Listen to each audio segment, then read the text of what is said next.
5e tableau, les orages des festivals ou l'agression. Il faut toujours compter avec les forces de la jalousie qui, de tout temps, ont essayé de décourager le génie créateur. Constat d'imbécilité magistrale. Les envieux ne peuvent digérer l'encens qui monte autour des grands artistes statufiés de leur vivant. Carnet aura connu, lui aussi, la meute à ses trousses. On ne lui pardonnera pas Quai des Brumes, Les Visiteurs du Soir, Les Enfants du Paradis, et les agressions commencent. En 1951, à Cannes, Juliette ou la Clé des Songes est projetée au Palais du Festival dans un silence glacial.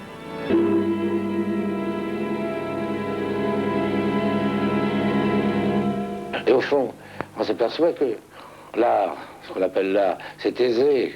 C'est la critique qui est difficile. Parce que les artistes, il y en a plein dans le monde, de bons artistes, dans tous les pays. Et puis, des bons critiques, il y en a quelques-uns.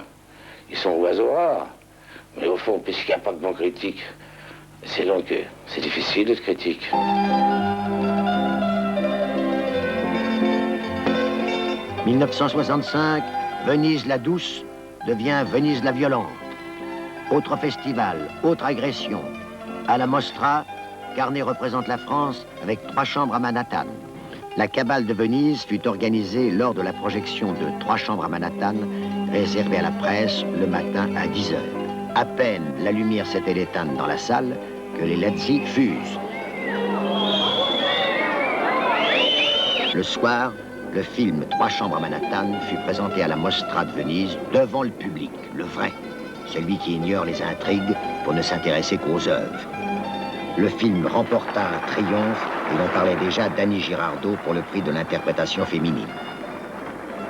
Il imposera magistralement une nouvelle vision poétique de la cité, le fantastique social, un réalisme fort audacieux pour l'époque. Un réalisme, à l'image des tableaux des peintres impressionnistes, ce qu'ils vénéraient, c'est-à-dire la réalité brûlante vue à travers le prisme de la sensibilité. Et c'est cet homme-là qu'une certaine jeunesse des années 65 tenta de détruire. Mais moi, son confident, jamais je ne l'ai vu se laisser abattre par un échec. Jamais. Mais cette fois, quand même, lorsqu'il est rentré à Paris, il a posé sa valise, puis il s'est tourné vers moi, a eu un petit sourire triste, a hoché doucement la tête et a murmuré « Et con ». Par la suite, Carnet devait connaître une sorte de traversée du désert.